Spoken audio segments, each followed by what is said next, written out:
Star Wars SHATTERPOINT, a new miniatures skirmish game, has just been announced, and with it, an opportunity to discuss one of my favorite topics. That's character design and miniatures sculpts. Punch it, Chewie! Welcome to Corner Case. You're in the hobby corner. I'm your host, this is getting out of hand. Now there's two of them. And your best friend, Deck. Good job. So the reason this video is happening is I did get a little overexcited watching the trailer. Let me take you on a journey, an adventure through my mind galaxy. We'll skip the outer rim and go straight to the core. So I was watching the Star Wars SHATTERPOINT teaser, and while watching it, I started to realize that the character designs in the miniature sculpts are not from the live-action prequel trilogy movies, but rather from the Clone Wars animated series. I am a huge fan of the Clone Wars and Rebels animated series, and here, check it out. This is the first opportunity in the teaser, is Captain Rex. Look at it. It's so obvious that this is the Clone Wars one, right? At least that's what I was thinking, but who thinks twice about a clone trooper? But the detail is very small to notice. It is the belt buckle. The belt buckle is notched, and that is...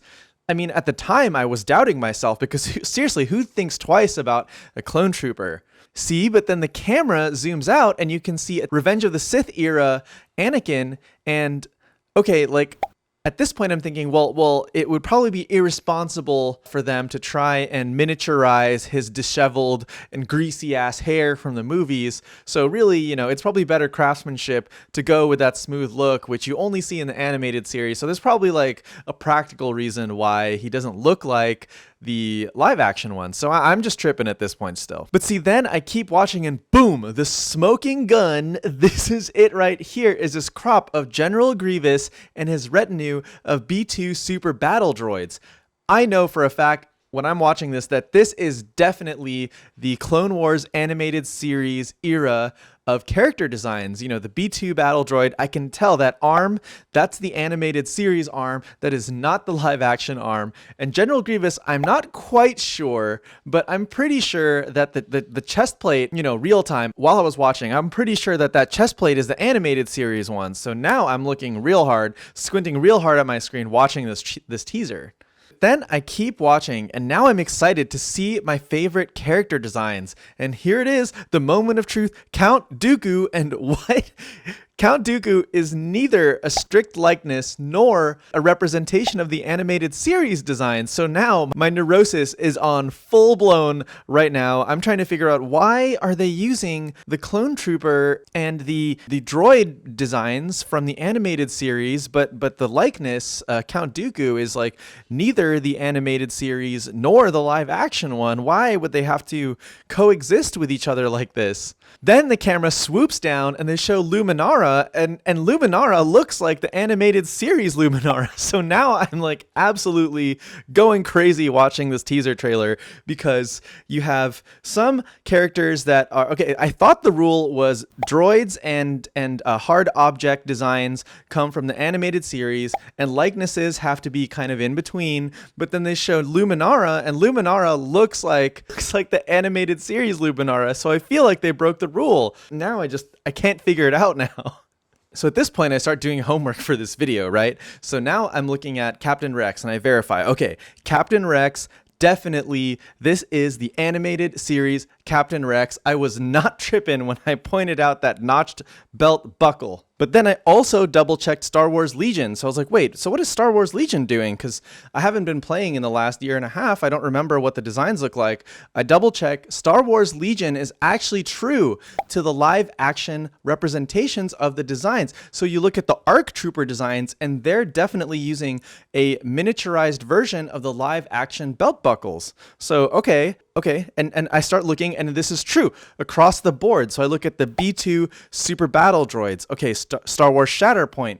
They're using the animated series B2 Battle Droid design, and the Star Wars Legion representation is using the prequel designs. Okay, that's important to me because, okay, at first I thought, maybe the reason they're using this B2 Battle Droid design from the animated series was it came out later, and thusly it's actually the revisioned, updated, correct, canonical design. But no, they actually have to coexist with each other. Legion is using the live action design, so that design is not outdated. And then I checked General Grievous. I was right about the chest plate. So Shatterpoint is using the simplified chest plate, and Star Wars Legion is using the live action split chest plate.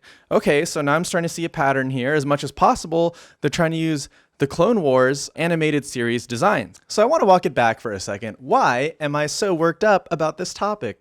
In short, the Clone Wars character designs are legendary. And for some of you, this is review, but hopefully for some of you, this is fun and new. So the creative team responsible for the Clone Wars animated series character designs are first Killian Plunkett, who is the art director responsible for the broad brushstrokes of the character designs. That's the graphical blocking, that's the costume designs, the general proportions of each character, translating from the writers like what the idea of the character is into a character design.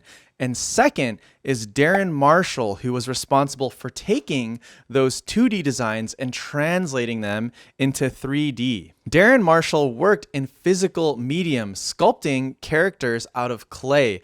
And this tactile sensibility is so powerful in the work. Darren Marshall added so much characterization in the translation from that 2D to that 3D form. His sculpting is so iconic, and I describe it as automotive or calligraphic. I'm an industrial designer, so when I see Marshall's sculpts, I can't help but think of designs like BMW, specifically the early Chris Bangle era, with its suddenly there, suddenly not there speed lines. The BMW Gina project was probably the height of this methodology. You look at Anakin's sculpt, you look at the way his hair is sculpted, the way the volumes in his hair are separated by lines that appear and disappear. You look at Savage Opress and the way his nose and his brows connect into this iconic form. You look at menacing Dooku's eyes sunken into his face. There's such a strong graphic sensibility in the way the volumes are defined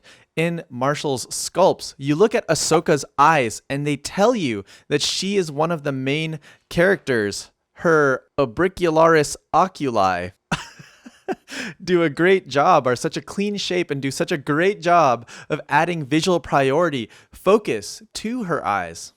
Dooku is probably my favorite, definitely my favorite character design of all of these. You look at his mustache and you don't necessarily notice it like when it's in the rendering, but when you look at just this monotone maquette, you really see proportionally his mustache is just this fat stripe. His face is so vertical, has so many vertical lines that fat stripe can kind of exist in there and just properly break up the volumes without too much notice. Oh, but that mustache shape is so cool. I can literally talk about this all day, but in looking at these sculpts again, I realized the reason Shatterpoint cannot strictly adhere to the Clone Wars animated series character designs. So I recently watched Tales of the Jedi on Disney Plus, and I just talked about how excited I am about this thick stripe of a mustache Dooku face, and Tales of a Jedi gave me this young Dooku. You can immediately tell how mushy this character design is when you compare it with the old Dooku. None of the graphic design sensibility is there. And while this young Dooku is mostly isolated from Marshall's sculpts, there is an episode where this young Dooku has to coexist alongside Darren Marshall's Mace Windu. And while there's no direct comparison, there are two episodes in Tales of the Jedi that use Darren Marshall's Ahsoka, use Darren Marshall's Anakin and Obi-Wan. And this is how I realized the crux of the issue is Shatterpoint would not be able to completely adhere to the Clone Wars animated series character designs because at some point it would have to expand beyond the Clone Wars era. And what happens then? Let's say they are following the animated series designs. Once they break out of that Clone Wars series, they will either need to design characters to Darren Marshall's design language or face just an inconsistency between eras.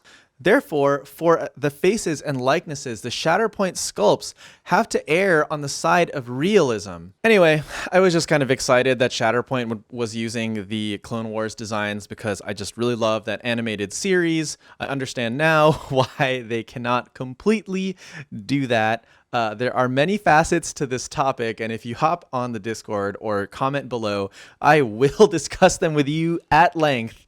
As it is on the Discord, we talked about how Marvel Crisis Protocol is in a similar predicament. However, I am less interested in it because if you want to talk about it in another video, I guess.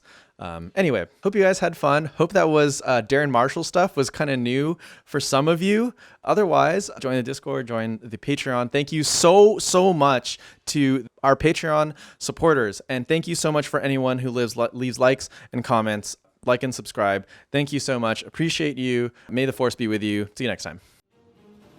Venerate the Emperor by subscribing now. Only in death does subscribing end.